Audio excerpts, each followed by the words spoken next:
Welcome, everyone, to the deep dive. Hmm. Today, we're diving into something I think we can all relate to, something potentially, well, delicious. Haha, definitely potentially delicious. We're talking about ordering food, right?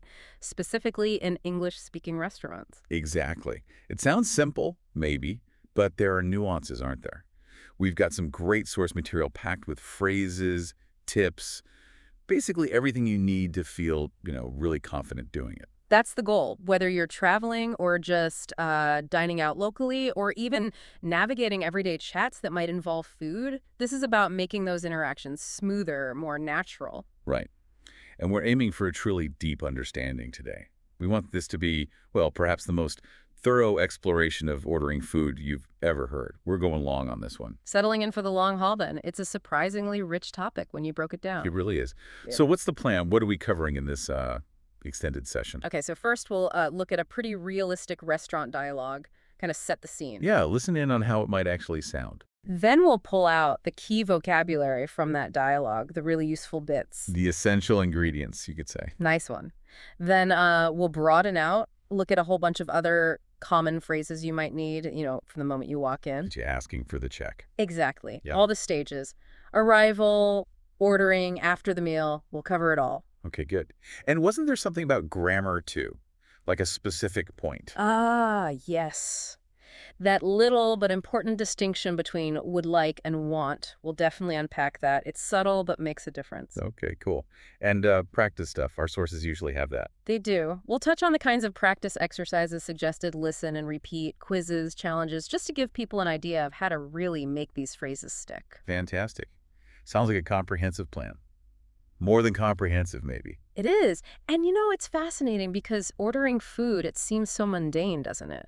But it's wrapped up in all these social cues, these expectations. That's true. It's not just about getting fed. Not at all. It's communication. Understanding the nuances helps you navigate that communication more effectively, more positively. We're really going to dissect the layers here today. Couldn't agree more. All right, let's grab a virtual seat at the table. The dialogue, where's it set? Okay, imagine this. Olive Garden. Pretty familiar spot for many. Yep, got it. And we've got two customers, Emma and Liam, and, of course, a waiter. Okay, so the interaction starts how? It kicks off with the greeting. Waiter comes up, friendly, says, "Hi, welcome to Olive Garden. How many people?" Right. Straightforward enough, that first question. How many people? Yeah, it's standard procedure, isn't it? They need to know right away what size table you need. It's efficient, sets the whole thing in motion. Makes sense. And Emma's reply? Simple, polite. Just two, please. Okay, just two, please. That word just, it's not strictly needed, but it feels natural, doesn't it? It does. It softens it slightly, maybe. Yeah. Clarifies. And the please, we'll probably keep coming back to that. Oh, for sure. Politeness counts. Absolutely. Even that tiny word, please, it sets a courteous tone right from the start. Shows a bit of respect, which, well, it usually makes things go smoother. Definitely. Okay, so they've established it's two people. What's next? The waiter guides them. Right this way. Here are your menus. Practical stuff first. Get the tools in hand. Exactly. Then the offer. Can I get you started with something to drink? The classic drink offer. Happens pretty quick, usually. It does. It's efficient for them, gets the ball rolling, and gives you something to sip on while you look over the food options. That phrasing, can I get you started, it feels quite invitational, not pushy. Right.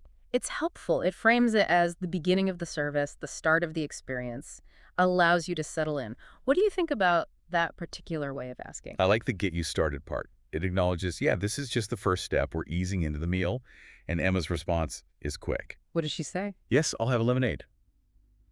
And he'll have an iced tea. Bang, bang. Clear orders. Okay, so I'll have. That's a key one. It's short for I will have, right?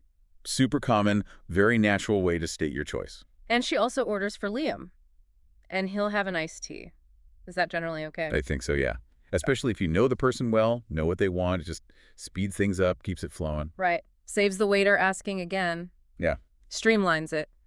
Okay, so drinks are sorted. What happens then? Waiter heads off, presumably comes back fairly quickly and checks in. Got it. Are you ready to order? Another classic line. You hear that all the time. You do. It's the prompt. Time to decide on the food, or ask for more time. And it's polite, right? It gives you that control. You can say yes or could we have another minute? Doesn't feel rushed. Exactly. Yeah. So how does Emma respond? Is she ready? She is. She says, yes, I'd like the grilled chicken with rice. Okay, hold on. This is one you highlighted earlier. I'd like. Yes, this is a really important one. The contraction of I would like. Why is that one so key compared to, say, I want? Well, want isn't wrong. People will understand you, but I would like or I'd like. It's just generally considered more polite in like a service situation, a restaurant setting. More formal, maybe. A little more formal, yes, but mostly just softer, Yeah. less demanding. Think about why do you reckon that little word would make such a difference? Good question.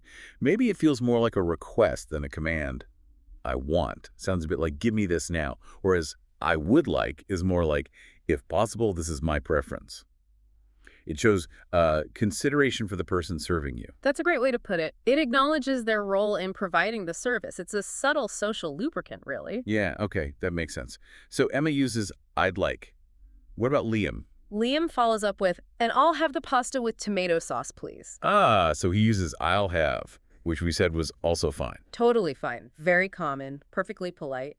And notice he adds the please at the end. Right, reinforcing that politeness again. Even in a place like Olive Garden, which isn't super formal, it still counts. Absolutely. It just makes the whole interaction more pleasant for everyone. So, yeah, just in that short little exchange, we've got greetings, questions about numbers, drink orders, food orders, several really core phrases. It's packed, actually, when you break it down like that. Yeah. Okay, so let's really zoom in on some of that vocabulary, the specific phrases, our source material highlighted. First one, how many people? Yep. As we said, standard opening question, purely about logistics, getting you the right table. Nothing really hidden there. The course. expected answer is just the number. Pretty much. Number, maybe followed by people, or like Emma did, adding a please. Very straightforward. Got it. Which leads nicely to her answer. Just two, please. Simple, clear, polite. Ticks all the boxes. That just, again, it's optional but common. Yeah, very common. Feels natural in conversation. And again, the please. Can't stress that enough for setting a good tone. Okay. Then we had the drink offer. Can I get you started with something to drink? Right. Usually comes after you've sat down, maybe had a quick glance at the menu. It's about starting the service process.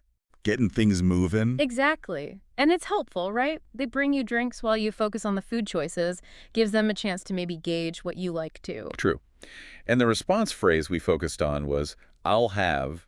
Your go-to for stating your order. Ah, I'll have the lemonade, I'll have the chicken, I'll have the soup. Works for pretty much anything.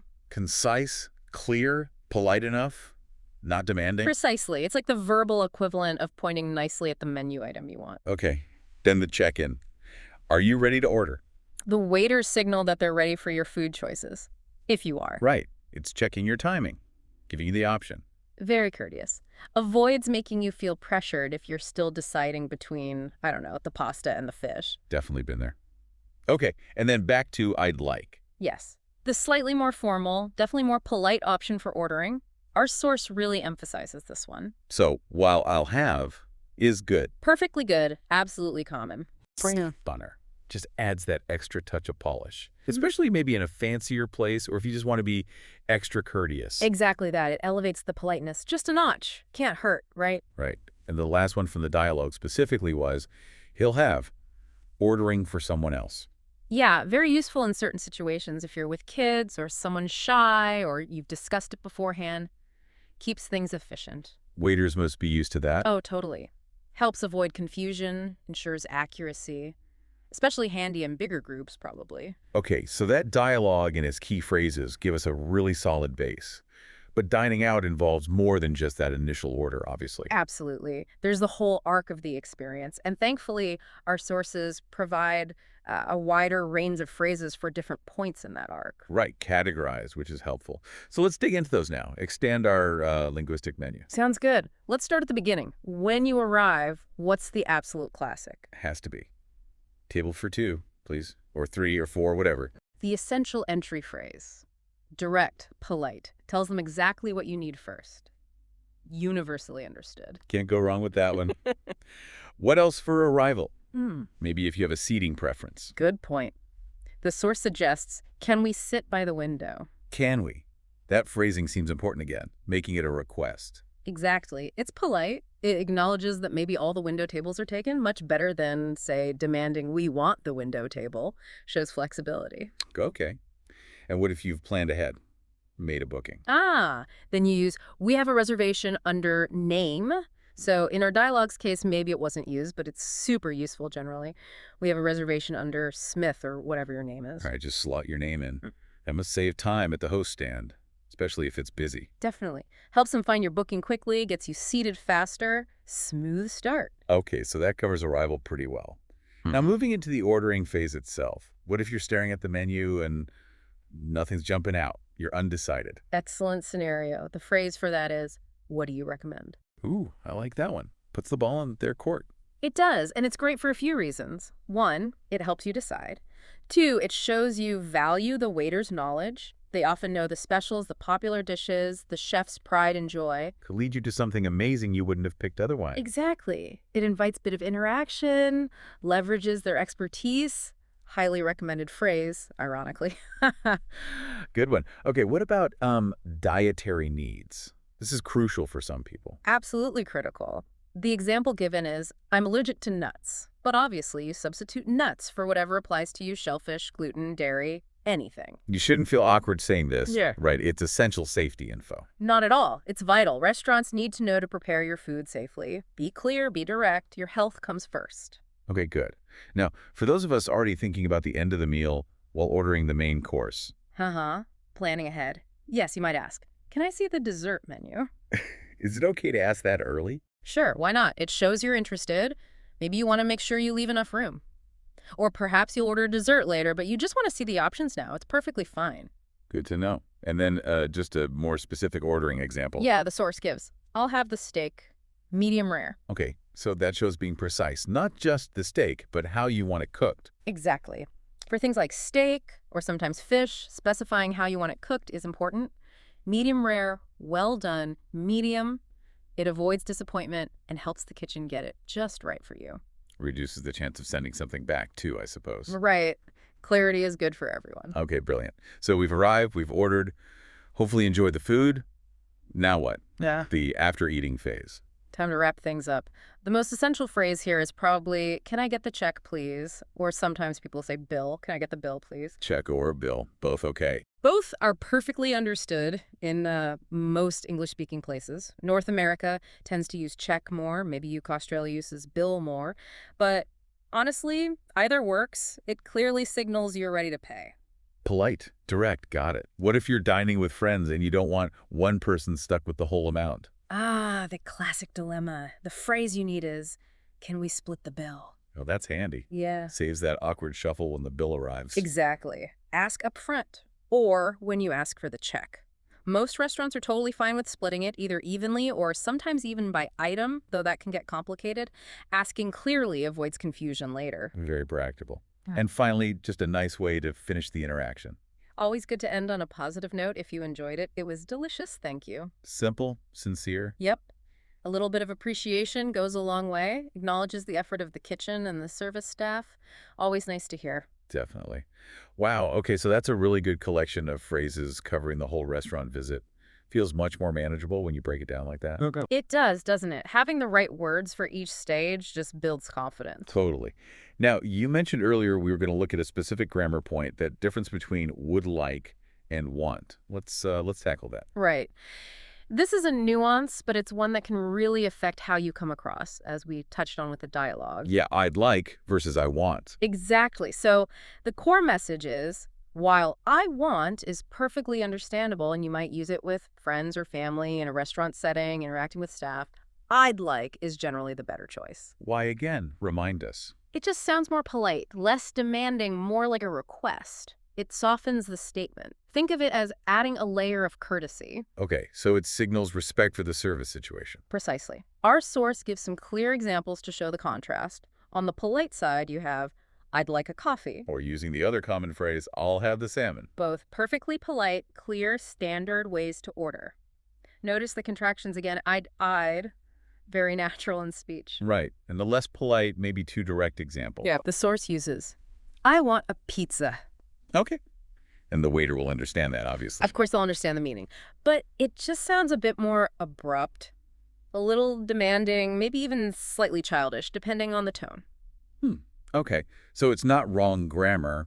It's more about the social tone, the level of politeness expected. Exactly that. It's about navigating the social dynamics of the service interaction. Choosing "I'd like" or "I'll have" just smooths that interaction. It's a small word choice that can subtly improve the overall feeling of the exchange. Makes sense.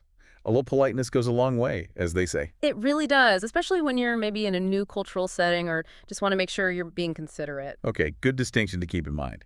Now, I know our source materials often include ways for people to actively practice. Did they have that here? Yes, they did. There was a section specifically called Listen and Repeat Practice. The idea is you hear the phrase, then you say it aloud yourself. Helps with pronunciation and just getting comfortable saying the words. Exactly. Builds muscle memory, makes it feel less foreign when you need to say it for real. We can't do the repeat part here, obviously, but we can mention the phrases they focused on. Yeah, what were they? Give us a flavor. Okay, so they included, "Table for two, please." Your basic arrival. Essential. "Can I get a lemonade?" A typical drink order structure. Using "can I get," which is also common, right? Very common, yes. Another polite way to ask, then "I'd like the chicken salad," using that preferred "I'd like" structure for a food order. Okay, Then, "Can we have the check, please?" Asking for the bill politely. good one. And finally, "It was delicious," expressing that positive feedback. So a nice mix covering different parts of the meal and different structures. Exactly. Just reinforcing those key high-utility phrases through repetition. Makes sense. Uh, Was there also, like, a quiz or something to check understanding? There was a quick quiz, fill-in-the-blank style, good for reinforcing the vocabulary and grammar points we've been discussing. Want to run through them quickly, see if we remember the answers. Sure, why not? Number 1 was, "I'd the pasta, please." Okay, based on our discussion, that's got to be like, I'd like the pasta. Correct. Reinforcing that polite ordering verb. Number 2, "Can I see the menu?" Thinking ahead, that would be dessert. Can I see the dessert menu? Got it. Testing that specific meal stage vocabulary. Number 3, "We'd like to split the bill." The practical one for groups, split. We'd like to split the bill. Yep. Essential payment term. Number 4, "I'll fire mayor." The iced tea. The other common ordering verb, have. I'll have the iced tea. Right again. Highlighting "I'll have." And the last one, number 5, "It was really, thank you." Expressing satisfaction, delicious. There It you was go. really delicious. Perfect. So the quiz just helps lock in those specific words and structures. Yeah, quick recall, useful. Does the sources suggest any other kind of practice? More active, maybe? Yes, there was a mini challenge. This was more about encouraging the listener, you, to actually use the language even if it's just practice. How did it work? It basically said, imagine you're in a restaurant right now. Try saying your order out loud, or even just write it down. Use phrases like, "I'd like," "Can I get," "I'll have," and maybe even plan your dessert.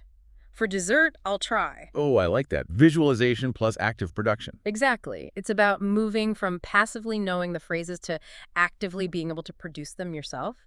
Mental rehearsal, really, builds confidence for the real thing. Did they give an example order for that challenge? They did, yeah. A nice little script putting it all together. "Hi, table for two, please. I'll have the grilled salmon and the lemonade. Can we get some water, too? For dessert, I'd like chocolate cake. Thank you." Okay, that's great. It weaves together arrival, table for two, ordering mains and drinks, I'll have, an extra request, can we get some water, the polite ordering for dessert, I'd like, and politeness markers, please, thank you. Exactly. It shows how these phrases naturally connect in a realistic sequence, a really good model to adapt with your own food choices. That seems like a really effective way to practice. You could even just do it in your head while waiting in line somewhere. Totally. Any active recall helps cement the learning. Right. So we've really covered a lot of ground here in this very thorough deep dive, from the initial greeting to paying the bill. We have. We've looked at a sample conversation, broken down keywords like "I'd like" and "I'll have," explored a whole range of useful phrases for arriving, ordering, handling allergies, asking for recommendations, dealing with the check. And even touched on why that subtle grammar point about would like versus want actually matters in terms of politeness and tone. And hopefully, by covering it all in such detail, we've shown how mastering these, seemingly simple interactions can really boost your overall confidence when using English. Absolutely. Whether it's to travel or just feeling more comfortable dining out in an English-speaking city or neighborhood, these are practical, everyday skills. They really are. It's about making those experiences less stressful and more enjoyable, unlocking smoother communication. So to really make all this stick, what's the final takeaway? The homework, so to speak. The sources strongly recommended actually doing that restaurant role play we mentioned. Don't just think about it. Right. Write it out. Say it aloud. Both are great. Writing helps you structure it. Saying it aloud helps with pronunciation and flow. Even better, if you have a friend, practice together. Take turns being the customer and the waiter. That would really help make it feel natural. Less like reciting learned phrases. Exactly. The more you actively use the language, even in practice, the more automatic and comfortable it becomes. It moves from conscious effort to habit. Okay. And wasn't there one final piece of advice, sort of a general tip? Yes. The source mentioned that if your aim is to sound more like a local to blend in, often the key isn't just perfect grammar, but your overall manner, meaning politeness and friendliness, using please and thank you, smiling, making eye contact. That general positive attitude often counts for just as much, if not more, than choosing the absolutely perfect verb tense. It makes the interaction pleasant. That's a really great point. Communication is more than just words. Being polite and friendly smooths over potential language bumps. Definitely. It creates goodwill. So focusing on that alongside the phrases is crucial. Right.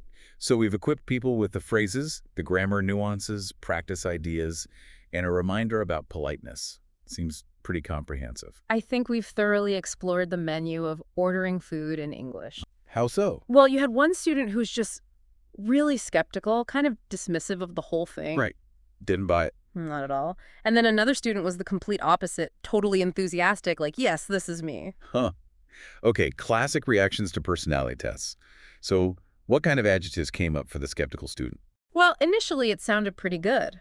The test said adventurous, outgoing, easygoing. Sounds all right so far. Positive start. But then it added a little superstitious and occasionally naive. And that's maybe where the skepticism kicked in? I think so. You could sort of sense the disagreement building. And it didn't stop there, I gather. No. It went on. Open-minded with great ambition, back to positive. Okay. But then it threw in reckless and clumsy. Oof. Okay, I can see why they might have called it stupid at that point. It's quite a mix. It really was. And it just highlights how subjective these things are, doesn't it? How we react to these labels. Definitely. So what about the enthusiastic student, the one who loved their results? Well, their report was much more consistently glowing, let's say. Oh. Described as extroverted, well-balanced, generous, and outspoken. And they agreed. Oh, absolutely. Apparently they said something like, so true. Right. And it continued with magnanimous, eloquent, and daring. Wow.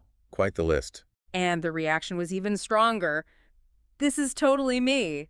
It really shows how much our acceptance of these words depends on whether we feel they fit our self-image, doesn't it? Precisely. That word daring, for example. For one person, maybe negative, maybe close to reckless. For this student, clearly a positive trait they embraced. Yeah, that difference in perception is the perfect jumping off point to actually look at the language itself. Exactly. It sets the stage nicely. Okay, so let's do that. Let's start with some of those words that lean negative, or at least potentially negative. First one was outgoing, which seems positive usually, but they defined it quite specifically. They did. They clarified it means being comfortable talking to strangers, people you don't know well. The example was someone's brother who just strikes up conversations easily. Right, and the key contrast they drew was with being shy. So if you're happy chatting with new people, you're probably outgoing. If not, maybe more shy or introverted. Makes sense. Then they moved on to superstitious. Yes. This is an interesting one because, as the source pointed out, superstitions can be very cultural, very personal. Yeah, the examples were things like walking under ladders or opening umbrellas inside, common in some places. Yeah. But the core idea is believing certain actions bring good or bad luck. Right. Without much logic behind it. Exactly. Believing in a cause and effect that isn't really there, it prompts that question, do you have any little superstitions? Many people do, even if they don't think about it much. True. Okay, next was naive. This one feels a bit tricky, not necessarily insulting, but... Yeah, it carries implications. The explanation was that a naive person tends to just believe what they're told, sort of accepts things at face value. Like the example of believing it's raining frogs, just because someone said so. It implies maybe a lack of critical thinking No. or world experience. Something like that. Maybe too trusting. And the speakers noted you have to be careful using it. Context and tone really matter. It can be offensive. Right. Needs careful handling. Okay, moving to something definitely more negative.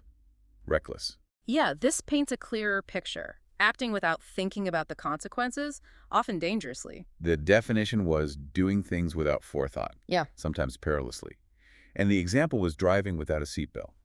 A very clear example of ignoring potential harm. It's impulsive, but specifically in a way that disregards risk. Got it. And the last one in this group was clumsy. Ah, clumsy. Something many of us can probably relate to at times. Definitely. The source mentioned that classic image of clumsy high school students, always dropping things, bumping into stuff. Yeah, prone to falling, hitting things, tripping, dropping items. That's the essence of it. And they introduced the synonym butterfingers. Right. Just a more informal way to say someone drops things easily. And importantly, they clarified it's generally not seen as a really harsh insult, right? More of an observation, maybe slightly embarrassing, but not deeply offensive. Generally, yes. Not a compliment, but not fighting words either. Okay, so that gives us a good handle on some of those less flattering adjectives. Should we switch gears to the positive ones? Let's do it. Starting with extroverted, which, interestingly, the source directly linked to outgoing. Right, said it was basically a synonym. Yeah, and they touched on the word origin, extro, meaning out, in a social sense. So someone who enjoys social situations gets energy from being around people. And the obvious contrast is introverted. Exactly. Intro, meaning in. Someone who might find big social events draining, prefers quieter settings, maybe needs alone time to recharge. Okay, next positive term. Diligent. Yes, this is definitely one you'd want people to use about your work. Why is that? What's the core meaning? It means being very careful, thorough, and doing things on time, paying attention to detail, seeing tasks through properly. So it implies conscientiousness and reliability. Precisely. The source mentioned it's highly valued by teachers, bosses, anyone assessing performance. Makes sense. Okay, number 3 on the positive list. Magnanimous.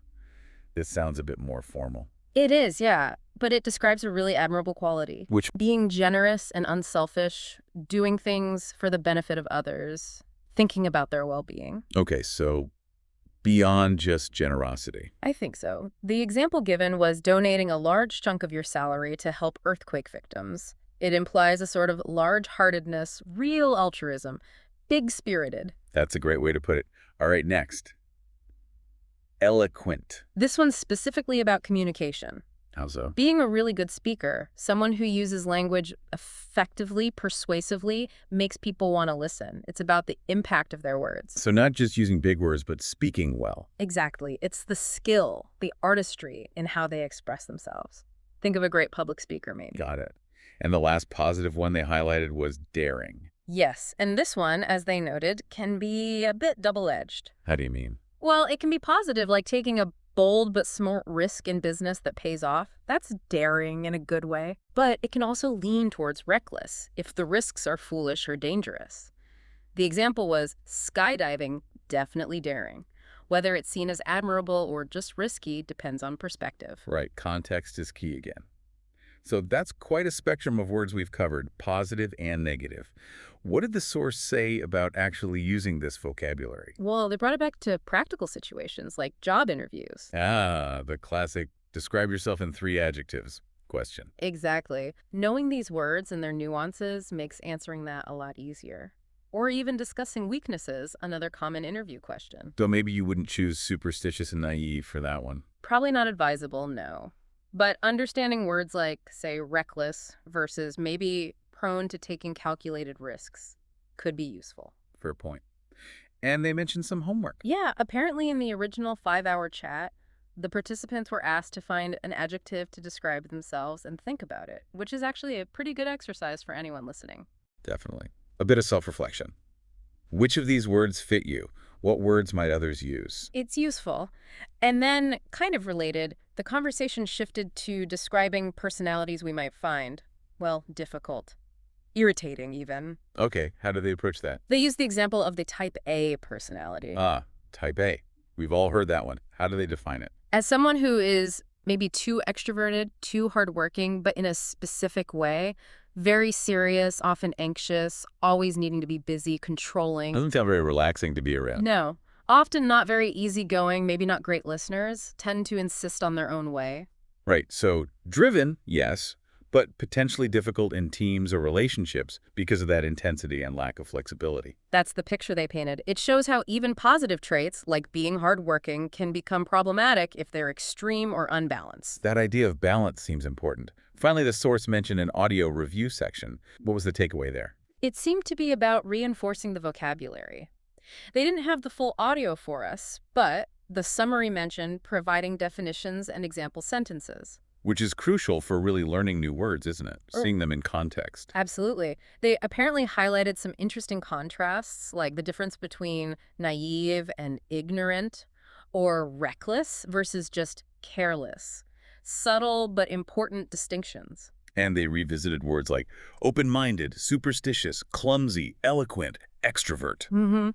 Giving short definitions and showing how they're used in sentences. It really drives home that you need more than just the dictionary definition. You need to see how the word lives and breathes in the language. Couldn't agree more. Understanding the usage, the connotation. Now, that might sound pretty basic on the surface, It can seem that way. but think about it, the right words. They can powerfully shape how people see things, help build connections. They can even, open doors, personally and professionally. Absolutely. And our exploration today, it comes from an English language learning resource. It's focused specifically on these positive personality traits. Okay. And while you probably know words like friendly or confident instinctively, Sure. we want to dig a bit deeper than just the surface meaning. Right. Really appreciate the nuances, the impact these words carry. Mastering this vocabulary isn't just about, sounding good. No. It's about communicating with more precision, Yeah. more insight. Exactly. So our mission here really is to pull out the most useful, the most insightful ways to talk about people positively from this resource. Right. We want you to leave with a richer understanding, not just what the words are, but how they work, why they resonate. Makes sense. So let's jump in. Our source starts with the scenario. Maya and Liam, they're discussing Maya's new manager. Yeah. That's a good starting point. Very relatable, everyday chat. Totally. It shows how these descriptions just pop up naturally. They do. Maya says her manager seems really friendly and confident, and Liam agrees. Adds she also seems very reliable and very patient. Just a normal conversation. Exactly. But it underlines why having these words handy is so important. So maybe let's start with friendly. What does that actually mean? Okay, friendly. The source defines it as being kind, warm, easy to talk to. Right. Approachable. Yeah, it's those people who just, make you feel comfortable right away. They smile, ask about your day. They just create that welcoming vibe. Precisely. It's about that initial openness. Think about their example. Our neighbors are really friendly, even brought us cookies. Ha! Yeah, classic friendly move. That small gesture, it says a lot about their warmth. It makes you think, doesn't it, how those first few interactions are so shaped by someone's friendliness. Definitely leaves a positive first impression. Builds rapport quickly. Yeah.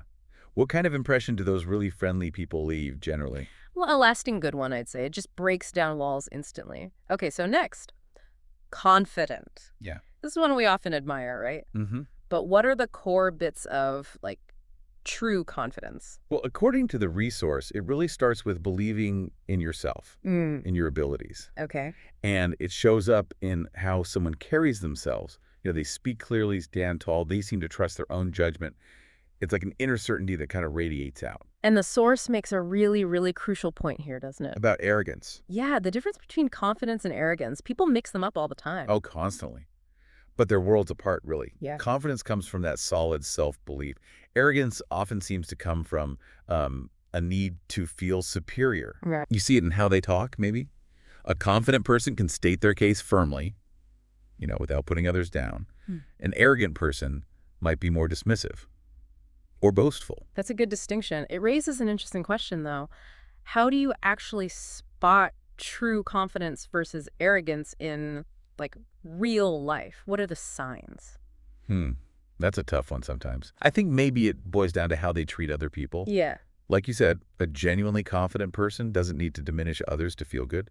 They're secure already. Okay, that makes sense. So, friendly, confident. Next up is reliable. In a world where, let's be honest, things can be a bit flaky, What's real reliability? Reliability. Yeah. Fundamentally, it's about being dependable. Simple as that. Okay. Knowing that if someone says they'll do something, you can actually count on them, they follow through. Right. The example they use is, she's the most reliable person on the team. She never misses a deadline. Very work-focused. True, but it goes way beyond work, obviously. Oh, absolutely. Think about personal relationships. Reliability is showing up when you say you will, being there when things get tough, keeping promises. It's like the bedrock of trust. It really is. What kind of impact does just having reliable people around you have on your own, like, well-being? Oh, huge. It Well, creates a yeah. sense of security, doesn't it? Reduces stress. Yeah, definitely. When you know you can depend on someone, you're not constantly worrying about, picking up the slack or dealing with fallout from broken promises. It just fosters a much more stable, trusting environment. Work project, family crisis, whatever.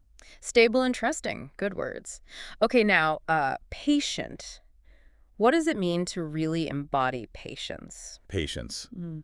It's about keeping your cool, staying calm, even when things are slow or frustrating or just difficult. Right. Things aren't going your way. Exactly. Our source points to professions like teachers, parents, customer service reps, Yeah, you need tons of patience there. for sure. But it's valuable everywhere, isn't it? Oh, yeah. Think about learning something new or tackling a complex problem, dealing with unexpected travel delays. Ugh, yes. A patient person can kind of push through those things without getting super agitated or just giving up. So when has being patient really made a difference for you? Any situations come to mind? Definitely when learning new software or something technical, that initial hurdle, Oh, I feel that. yeah, it can be overwhelming. Patience lets you stick with it, see progress eventually. And it's vital in arguments too, right? Staying calm, actually listening. True. Very true. Okay, last one for this first group. Empathetic. This feels really important for building real connections. It absolutely is. Empathy is that ability to understand and even share the feelings of someone else. Share them. Yeah, the source says it's like feeling with someone when they're sad, really connecting to their emotional state and showing you care, showing support. It's deeper than just saying, oh, that's too bad. It's understanding. Exactly. Understanding and caring. And their example, he's very empathetic. He always knows when something's wrong. That really gets at that intuitive side, being tuned in. Spotting the emotional cues. So how does empathy make relationships stronger, personally, professionally? Well, it builds that feeling of being understood, being valued. When someone feels you genuinely get where they're coming from, it builds massive trust, strengthens the bond. And at work, empathetic leaders often create, more supportive, understanding teams, better collaboration, better morale. Yeah, I can see that. So this first batch, friendly, confident, reliable, patient, empathetic, they really feel like the foundations, don't they? Foundations of positive interaction, absolutely. Okay, great. Let's move into the second set of these really valuable adjectives. First one, Right? generous. What takes it beyond just, giving stuff? Right. Generosity is about sharing what you have. And that could be time, money, sure, but also kindness, attention, support. Okay. And crucially, doing it without expecting something back. Yeah. It's that selfless giving. And the example they gave was pretty strong. She's so generous, she donated her bonus to charity. Yeah, that nails it. Giving without strings attached. It makes you think how generosity can create this, ripple effect. Helps the person getting it, but maybe the whole community, too. Definitely. What do you think drives really generous people? Is it just one thing? Probably not. Maybe a real desire to help, make things better. Could be gratitude, maybe just understanding what others are going through. Yeah, it feels less about the act itself and more about the why, the positive intention. Okay, next. Hardworking, often linked straight to success, right? For sure. But what actually defines someone as hardworking? Is it just putting in long hours? I don't think so. Not just that. It's Yeah. more about putting in consistent effort, being diligent, not giving up easily, that focused, persistent approach. Right. Consistent and focused. The source has that relatable example, needing a hardworking friend for a group project. Oh, yeah. We've all been there. Yeah. On both sides, maybe. Huh. Probably. It makes you appreciate that it's not just time spent, but the dedication, the quality of the effort. So what kind of mindset do you need to be truly hardworking? I think discipline, definitely. A strong work ethic, commitment to seeing things through, pushing past the tough spots. Sticking with it. Got it. Okay, next. Humble. Now, this is interesting. In a world that often seems to reward, shouting about your achievements, Yeah. Why is humility still seen as so admirable? That's a good question. A humble person is modest, right? Hmm. They could be incredibly talented, super successful, but they don't boast. They don't draw constant attention to it. Right. The example was, even though he won the award, he stayed humble. It suggests this kind of quiet confidence. Doesn't need the applause. There's a real strength in that, isn't there? It feels more genuine. People often respond better to someone who's achieved a lot but doesn't, rub it in your face. Why do you think humility often gets more respect in the long run? Maybe because it suggests they're self-aware, focused on more than just themselves. It implies their value isn't just tied to their trophies. Yeah, and it makes them more approachable, more relatable, maybe. Definitely. Okay, moving to one that's just fundamental. For trust, for ethics, honest. Ah, yes, honesty. Telling the truth, being genuine. Keeping it real, as the Yeah. source says, integrity. They even mention that old saying, honesty is the best policy. Simple AVM, massive impact. It truly is. Honesty is the absolute bedrock of trust. Yeah. Personal life, work life, everything. Mm-hmm. Without it, communication just crumbles. Confidence disappears. It's the foundation for ethical behavior, for a good reputation. What happens when honesty is missing? Like on a bigger scale in a relationship or even society? Oh, it can lead to a total breakdown of trust, Yeah. honestly. Resentment, even like systemic failures. If dishonesty becomes the norm, it's the glue. Yeah, it really is. Okay, last one in this set. Supportive. What does being supportive actually look like? It's a supportive person. They're the ones who encourage you, help you through tough times. They believe in you. They're in your corner. Exactly. Offering encouragement, understanding, maybe practical help when you need it. The example was, my sister is so supportive, she helped me through everything. That really captures that unwavering belief, that willingness to help. Man, those supportive relationships are just vital, aren't they? For growing, for bouncing back, Absolutely. knowing someone believes in you, especially when you're doubting yourself. Yeah. Huge difference. Totally. So what are some good ways people can actually show support? Is it always the same thing? Probably not.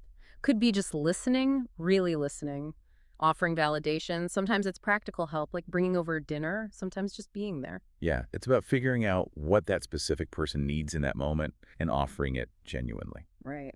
So, wow, that's a really solid set of 10 powerful words now.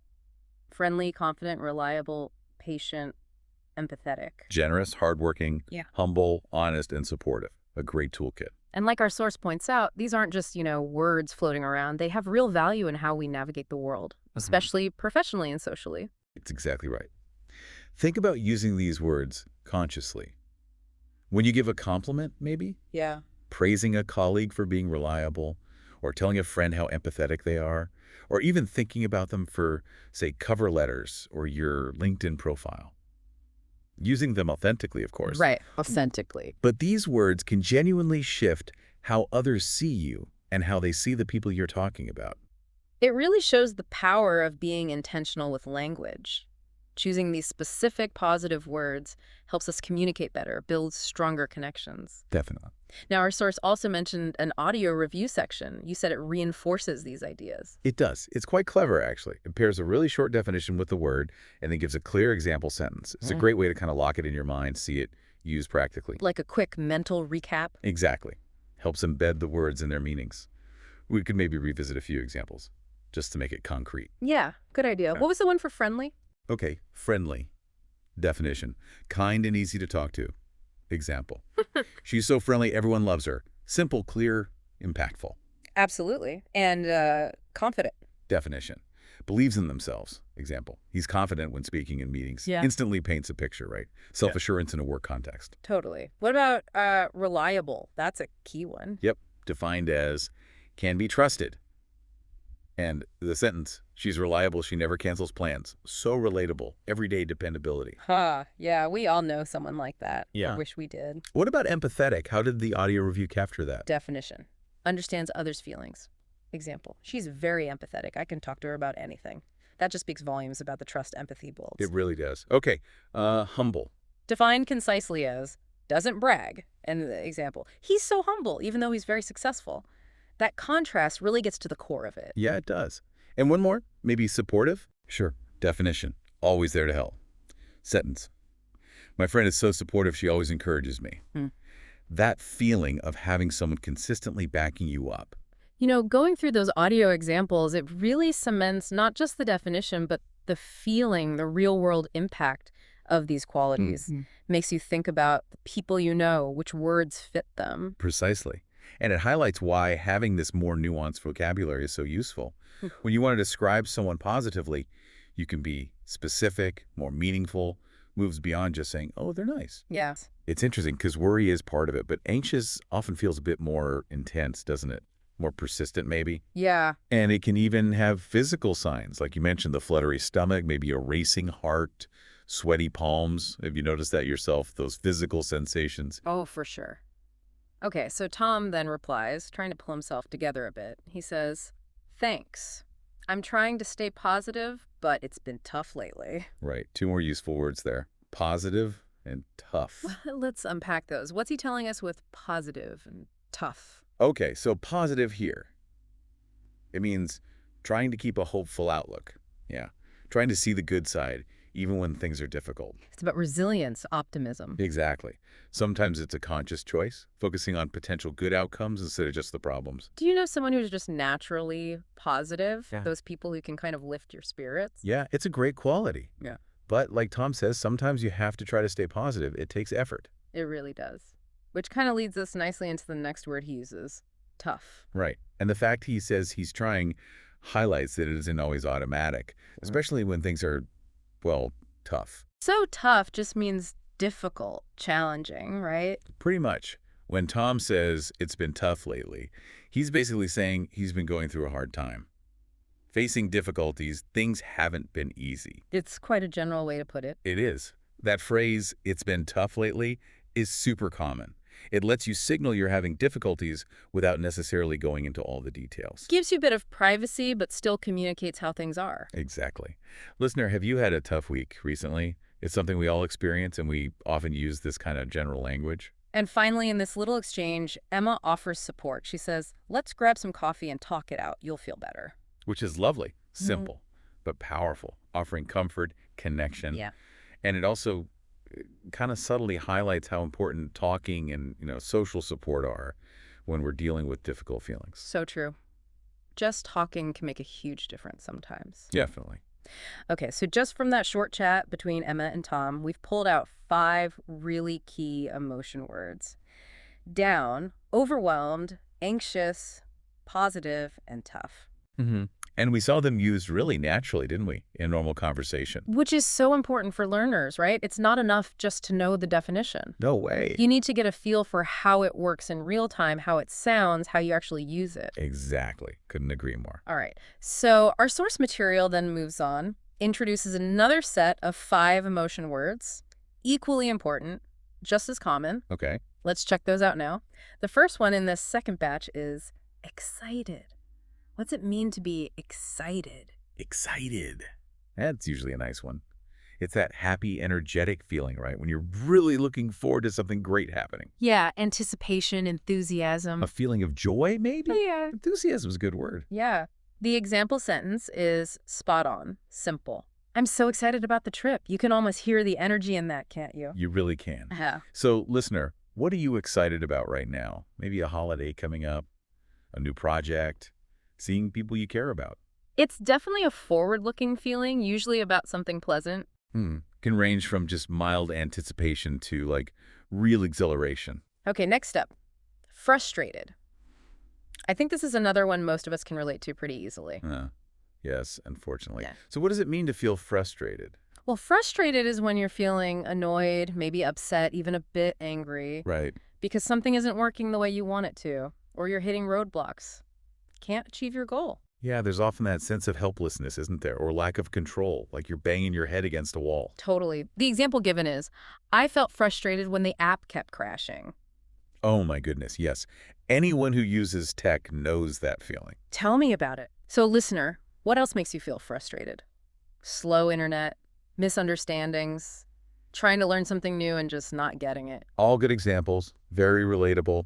It's that feeling of being blocked, stopped, unable to make progress even though you're trying. Yeah, it can be surprisingly intense frustration. Okay, the third word in this set is relieved. Now, this is often a wonderful feeling. Usually comes after stress or anxiety. Yes, relieved. What does that mean? Well, it's exactly that feeling of comfort, ease, maybe lightness. that comes after stress or worry or difficulty has ended. Like a weight lifting off your shoulders. Yes, exactly. You can finally breathe again. The example is, I was so relieved after I passed the test. You can just imagine that tension melting away. Yeah, accomplishment mixed with the end of worry. Listener, can you remember a time you felt truly relieved? What was the situation? It often follows that period of uncertainty or pressure, which makes the relief feel even stronger, more noticeable. Definitely a welcome emotion. Very much so. Okay, next one. Embarrassed. This is a social one, isn't it? Tied to how we think others see us. That's right. What does it mean to be embarrassed? It means feeling awkward, maybe self-conscious, even a bit foolish, usually because of something you said or did. Something you think was maybe silly or inappropriate or just drew attention in a way you didn't want. Yeah, that sense of being exposed or feeling like you made a social blunder. The example is, he was embarrassed when he forgot the teacher's name. Oh, we've all been there, right? Uh-huh. Probably. That sudden heat in your face, wanting the ground to swallow you up. Think about a mildly embarrassing moment you've had, listener. It's super common, very human.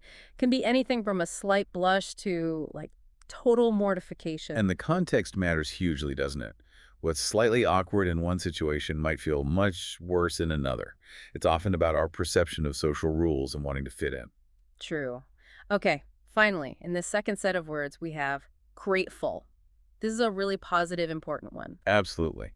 So what does it mean to feel grateful? Grateful means feeling thankful, showing appreciation, usually for something positive. You've received a gift, kindness, help. Or even just recognizing the good things you have in life generally. Yeah, it's about acknowledging and valuing what you have or what others have done for you. The example sentence. I'm grateful for your help with my project.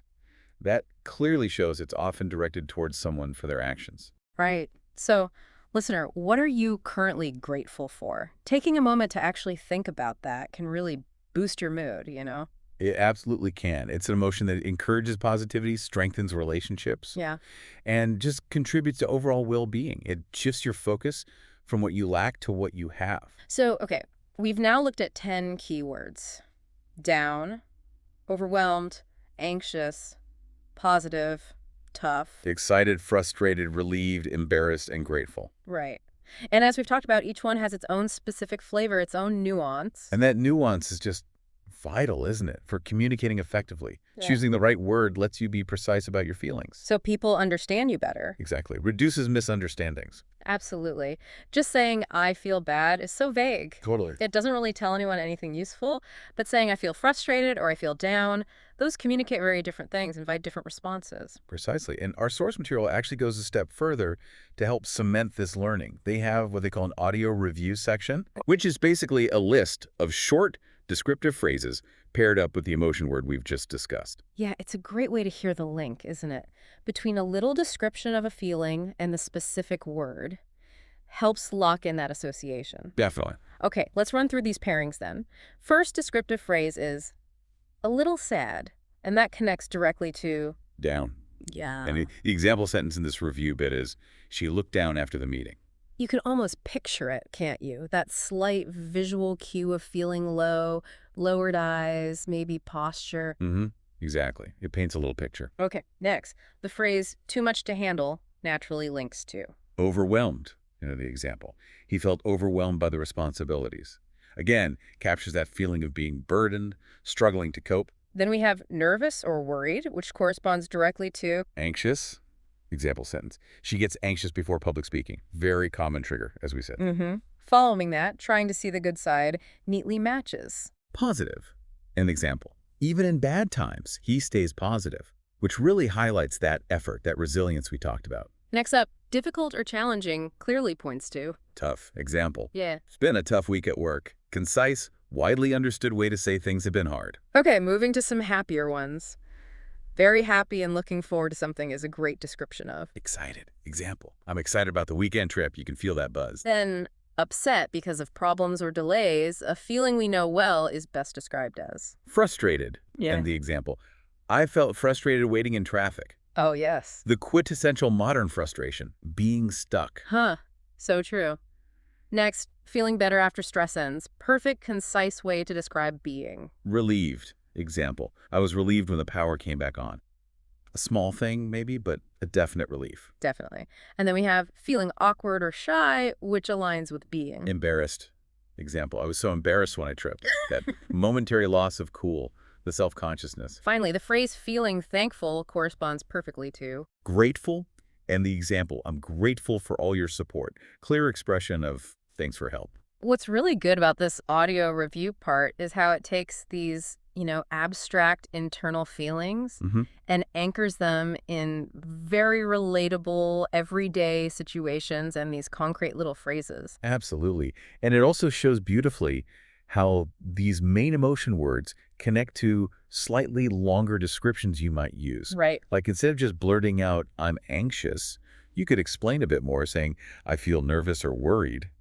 It gives you a richer way to express yourself. More options. Exactly. A richer palette of language. And it's just a really important reminder, isn't it, that learning a language isn't just about memorizing single words. Not at all. It's about building connections, Yeah. connecting a word to its meaning, yes, but also to situations and ultimately to your own feelings and experiences. Precisely. And those simple phrases from the audio review, they can be like building blocks too.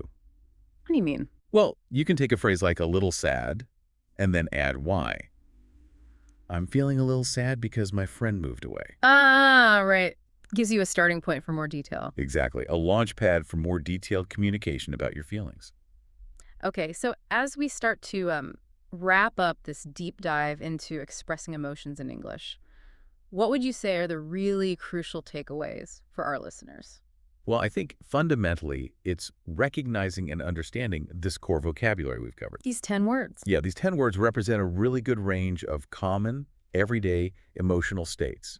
Knowing what each one means, how it's typically used, Yeah, that's the essential first step. definitely. And we saw right from that first chat with Emma and Tom, and then with the examples, just how naturally these words pop up in conversation. All the time. They're not just dictionary entries, they're like the language of human connection.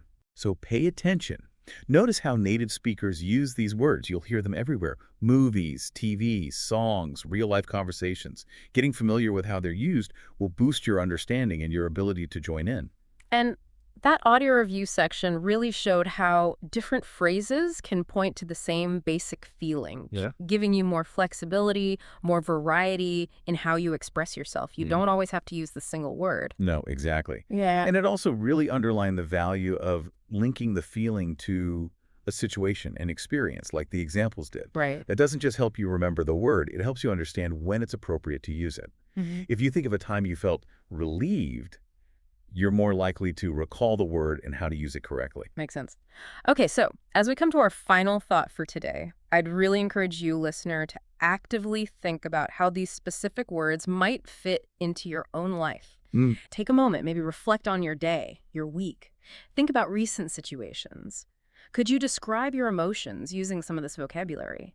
Were you feeling down, overwhelmed, excited, frustrated, grateful? Maybe a mix. And maybe also consider this.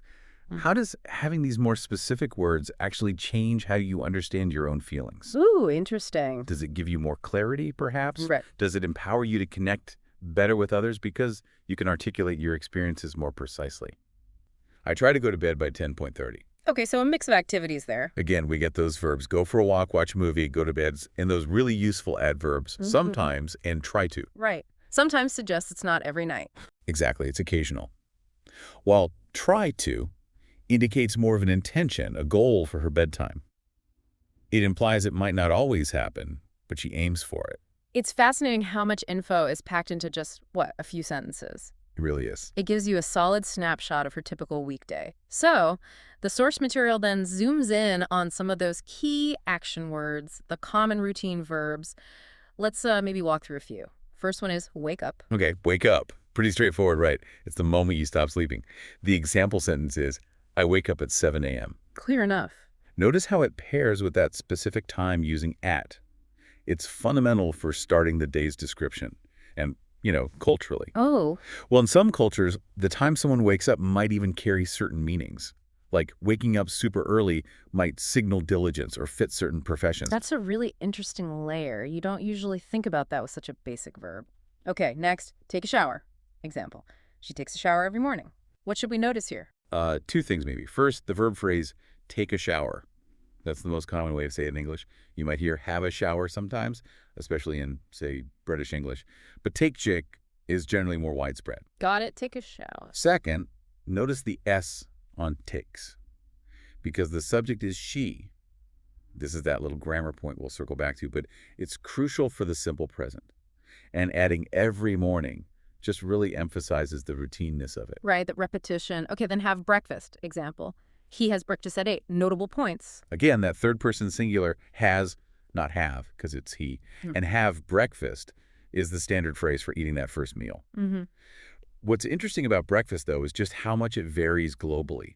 What one person considers a normal breakfast can be totally different elsewhere. Oh, absolutely. A coffee and croissant versus, I don't know, rice and fish. Yeah. Breakfast covers a lot. Exactly. So even saying I have breakfast can spark a whole conversation about cultural food habits. True. Okay, moving into workday. Start work and finish work. Examples. I start work at 9. I finish work at 5. Pretty essential phrases. Totally essential for anyone with a job. Yeah. The structure is simple. The verb phrase, then the time, usually with at. It's clear, direct communication about your schedule. And the times themselves, of course, vary hugely. Naturally. Okay, we also have take a break.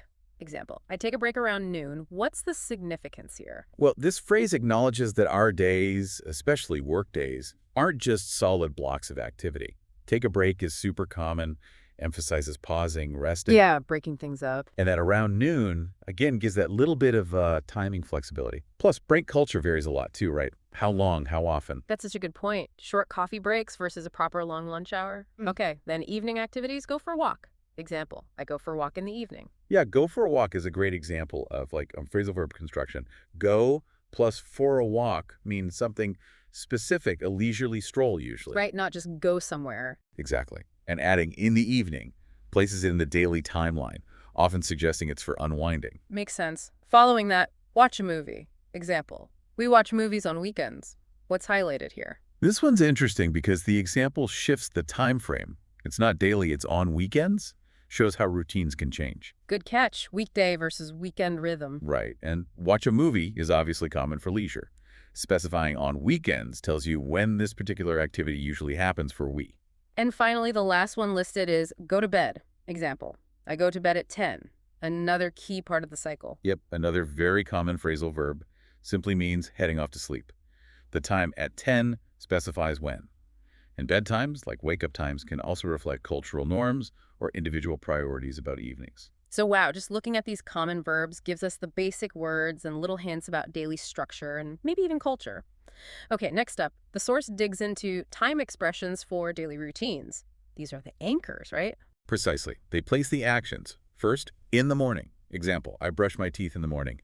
Broad time frame, wake up till noonish. Covered all those early activities. Okay.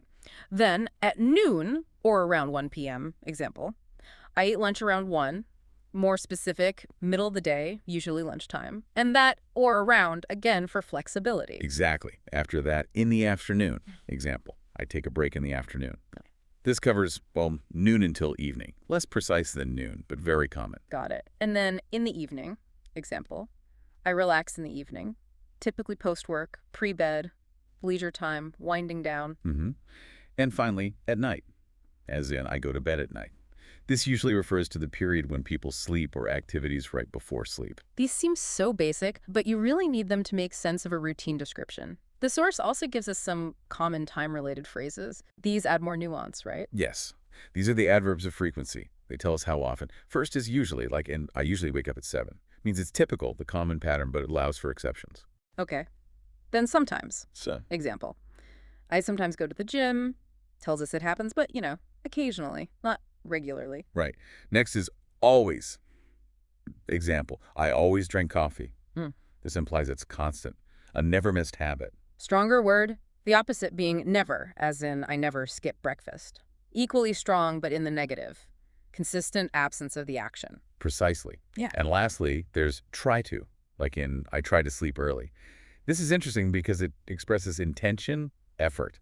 So it's a desired habit, not necessarily a guaranteed one. Exactly. It suggests you aim for it even if you don't always manage it. These adverbs, they really add layers, don't they? Saying I read versus I usually read before bed gives so much more texture to the routine. Absolutely. They let us convey that regularity or lack thereof, which is essential for describing habits meaningfully. Now, holding all this together, the vocabulary, the time stuff, is the grammar, the simple present tense. Ah, yes, the grammatical backbone for habits and routines. Can you give us the quick rundown, the basic structure? Sure. For I, you, we, and they, it's pretty straightforward. You just use the base form of the verb. Mm. No changes. Okay. So I wake up early, you take a shower, we have breakfast, they start work. Simple. So no S on the end for those ones, but things change for he and she. Yeah. That's the key difference. Yeah. For the third person singular, so he, she, and it, we usually add an S to the end of the base verb. Right. So it's not he wake up, it's he wakes up or she wakes up. And the source gives some examples to really nail this down. What were they? See, okay. He starts work at 9. See, the S on starts because it's he. Got it. Then they go to the gym after work. Base form go because the subject is they. Makes sense. Next, she eats lunch at 1. That S on eats because it's she. Okay. And finally, I get home by 6. Base form get because the subject is I. That little S, it can be tricky for learners, but it's such a crucial marker for this tense with he, she, it. It really is. And as we've kind of touched on, the source also points out that to sound more natural, we often combine these simple present sentences with those time phrases and frequency adverbs we just talked about. Exactly. Like the examples they gave. I usually wake up at 7, and she always has dinner at 8. You're layering the information. Precisely. Who does it? How often? The action itself, with the S if needed, and when, putting all the pieces together for a clear, natural description. Okay. Now, to really check our understanding, the source included a quick quiz. Fill in the blanks, focused on those verb forms. Let's run through them quickly just to reinforce things. Good idea. Number 1, I up at 7 a.m. The answer is wake. Why wake, not wakes? Because the subject is I. First person singular takes the base form. No S. Got it. Number 2, she a shower before work. Correct answer, takes. Why the S? Subject is she, third person singular. So the verb take needs that S ending. Becomes takes. Makes perfect sense. Number 3, we lunch around 1. Answer is have. No S here. That's right. Subject is we, plural. So we use the base form have. Okay. Number 4, they for a walk every evening. Answer go. Again, base form, the reason. Subject they, also plural. So just the base form go. And number 5, he to bed at 11. Answer is goes. Now, this has an ES ending, not just S. What's the deal there? Good point. Yes. For verbs ending in certain sounds, like the O sound in go, or it sounds like S, Yeah. we usually add ES for the third person singular, makes it easier to pronounce. So go becomes goes. Gotcha. So that little quiz really hammers home the importance of getting those verb endings right for the simple present, especially for routines. Exactly. It's a practical check on applying the grammar to the vocabulary. All right, so let's try and tie this all together. For you listening, what are the absolute key takeaways from this deep dive into talking about daily routines in English? Well, I think the most important thing is that you now have a solid toolkit. You've got a bunch of common verbs: wake up, have breakfast, finish work, go to bed, all those. The core actions. Right. You also know how to use time expressions in the morning, at night, around noon, to place these actions during the day. The anchors. And crucially, you understand the basics of the simple present tense, especially that little S you need for he and she when talking about habits, plus how adverbs like usually and sometimes add that extra layer of detail. Exactly. So you should feel more equipped now, not just to understand when someone else describes their day, but also to, confidently share your own routine. And like we said earlier, being able to talk about these everyday things, it's such a fundamental communication skill. It's the bedrock for more complex chats later. Absolutely. It's a fantastic launch pad for more learning. Exactly. Building that richer vocabulary for talking about people. A more refined way to talk about, the complexities of human nature. Okay, so let's get into the source material then. Yeah. Where did this 5-hour chat actually begin? It kicked off with that scenario we mentioned, language students getting their personality test results back. Okay, relatable enough. And they were sharing them. Yes, reading them aloud. And what was immediately interesting was the contrast in reactions. Huge contrast. How so? Well, you had one student who's just really skeptical, kind of dismissive of the whole thing. Right. Didn't buy it. Not at all. And then another student was the complete opposite, totally enthusiastic, like, yes, this is me. Huh. Okay, classic reactions to personality tests. So What kind of adjectives came up for the skeptical student? Well, initially it sounded pretty good. The test said adventurous, outgoing, easygoing. Sounds all right so far. Mm. Positive start. Mm-hmm. But then it added a little superstitious and occasionally naive. And that's maybe where the skepticism kicked in? I think so. You could sort of sense the disagreement building. And it didn't stop there, I gather. No. It went on. Open-minded with great ambition, back to positive. Okay. But then it threw in reckless and clumsy. Oof. Okay, I can see why they might have called it stupid at that point. It's quite a mix. It really was. And it just highlights how subjective these things are, doesn't it? How we react to these labels. Definitely. So what about the enthusiastic student, the one who loved their results? Well, their report was much more consistently glowing, let's say. Oh. Described as extroverted, well-balanced, generous, and outspoken. And they agreed. Oh, absolutely. Hmm. Apparently they said something like, so true. Right. And it continued with magnanimous, eloquent, and daring. Wow. Quite the list. And the reaction was even stronger. This is totally me. It really shows how much our acceptance of these words depends on whether we feel they fit our self-image, doesn't it? Precisely. That word daring, for example. For one person, maybe negative, maybe close to reckless. For this student, clearly a positive trait they embraced. Yeah, that difference in perception is the perfect jumping off point to actually look at the language itself. Exactly. It sets the stage nicely. Okay, so let's do that. Let's start with some of those words that lean negative, or at least potentially negative. First one was outgoing, which seems positive usually, but they defined it quite specifically. They did. They clarified it means being comfortable talking to strangers, people you don't know well. The example was someone's brother who just strikes up conversations easily. Right, and the key contrast they drew was with being shy. Mm-hmm. So if you're happy chatting with new people, you're probably outgoing. If not, maybe more shy or introverted. Makes sense. Oh. Then they moved on to superstitious. Yes. This is an interesting one because, as the source pointed out, superstitions can be very cultural, very personal. Yeah, the examples were things like walking under ladders or opening umbrellas inside common in some places. Yeah. But the core idea is believing certain actions bring good or bad luck. Right. Without much logic behind it. Exactly. Believing in a cause and effect that isn't really there, it prompts that question, do you have any little superstitions? Many people do, even if they don't think about it much. True. Okay, next was naive. This one feels a bit tricky, not necessarily insulting, but... Yeah, it carries implications. The explanation was that a naive person tends to just believe what they're told, sort of accepts things at face value. Like the example of believing it's raining frogs, just because someone said so. It implies maybe a lack of critical thinking or world experience. Something like that. Maybe too trusting. And the speakers noted you have to be careful using it. Context and tone really matter. It can be offensive. Right. Needs careful handling. Okay, moving to something definitely more negative. Reckless. Yeah, this paints a clearer picture. Acting without thinking about the consequences, often dangerously. The definition was doing things without forethought. Yeah. Sometimes perilously. And the example was driving without a seatbelt. A very clear example of ignoring potential harm. It's impulsive, but specifically in a way that disregards risk. Got it. And the last one in this group was clumsy. Clumsy. Something many of us can probably relate to at times. Definitely. The source mentioned that classic image of clumsy high school students, always dropping things, bumping into stuff. Yeah, prone to falling, hitting things, tripping, dropping items. That's the essence of it. And they introduced the synonym butterfingers. Right. Just a more informal way to say someone drops things easily. And importantly, they clarified, it's generally not seen as a really harsh insult, right? More of an observation, maybe slightly embarrassing, but not deeply offensive. Generally, yes. Not a compliment, but not fighting words either. Okay, so that gives us a good handle on some of those less flattering adjectives. Should we switch gears to the positive ones? Let's do it. Starting with extroverted, which, interestingly, the source directly linked to outgoing. Right, said it was basically a synonym. Yeah, and they touched on the word origin, extro, meaning out, in a social sense. So someone who enjoys social situations gets energy from being around people. And the obvious contrast is introverted. Exactly. Intro meaning in.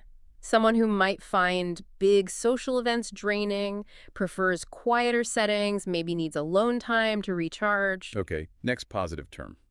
Diligent. Yes, this is definitely one you'd want people to use about your work. Why is that? What's the core meaning?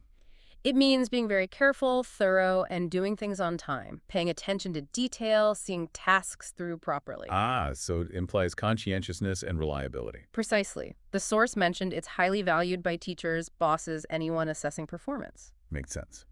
Okay, number 3 on the positive list, magnanimous. This sounds a bit more formal. It is, yeah, but it describes a really admirable quality. Which, Being generous and unselfish, doing things for the benefit of others, thinking about their well-being. okay, so beyond just generosity. I think so. The example given was donating a large chunk of your salary to help earthquake victims. It implies a sort of large-heartedness, real altruism, big-spirited. That's a great way to put it. All right, next. Eloquent. This one's specifically about communication. How so? Being a really good speaker, someone who uses language effectively, persuasively, makes people want to listen. It's about the impact of their words. So not just using big words, but speaking well. Exactly. It's the skill, the artistry in how they express themselves. Think of a great public speaker, maybe. Got it. And the last positive one they highlighted was daring. Yes, and this one, as they noted, can be a bit double-edged. How do you mean? Well, it can be positive, like taking a bold but smart risk in business that pays off. That's daring in a good way. But it can also lean towards reckless if the risks are foolish or dangerous. The example was skydiving, definitely daring. Whether it's seen as admirable or just risky depends on perspective. Right, context is key again. So that's quite a spectrum of words we've covered, positive and negative. What did the source say about actually using this vocabulary? Well, they brought it back to practical situations like job interviews. Ah, the classic describe yourself in 3 adjectives question. Exactly. Knowing these words and their nuances makes answering that a lot easier. Or even discussing weaknesses, another common interview question. So maybe you wouldn't choose superstitious and naive for that one. Probably not advisable, no. But understanding words like, say, reckless versus maybe prone to taking calculated risks could be useful. Fair point.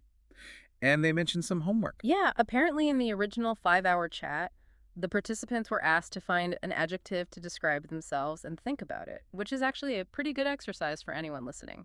Definitely. A bit of self-reflection. Which of these words fit you? What words might others use? It's useful. And then, kind of related, the conversation shifted to describing personalities we might find, well, difficult. Irritating, even. Okay, how do they approach that? They used the example of the type A personality. Ah, type A. We've all heard that one. How do they define it? As someone who is maybe too extroverted, too hardworking, but in a specific way, very serious, often anxious, always needing to be busy, controlling. Doesn't sound very relaxing to be around. No. Often not very easygoing, maybe not great listeners, tend to insist on their own way. Right, so driven, yes, but potentially difficult in teams or relationships because of that intensity and lack of flexibility. That's the picture they painted. It shows how even positive traits, like being hardworking, can become problematic if they're extreme or unbalanced. That idea of balance seems important. Finally, the source mentioned an audio review section. What was the takeaway there? It seemed to be about reinforcing the vocabulary.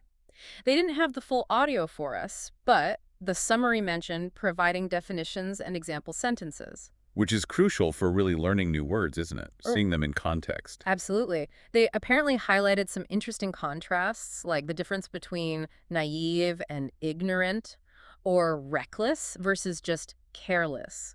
Subtle but important distinctions. And they revisited words like open-minded, superstitious, clumsy, eloquent, extrovert.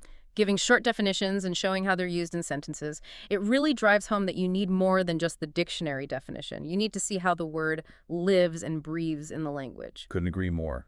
Understanding the usage, the connotation, it's key. It's all part of that ongoing process of language learning, exposure, understanding, practice. So wrapping up our deep dive today, we've essentially journeyed through a whole landscape of personality adjectives distilled from that original 5-hour conversation. We've looked at positive words, negative words, the shades of meaning in between, how they apply in real life. And hopefully, this gives everyone listening a clearer, richer toolkit for describing people, including themselves.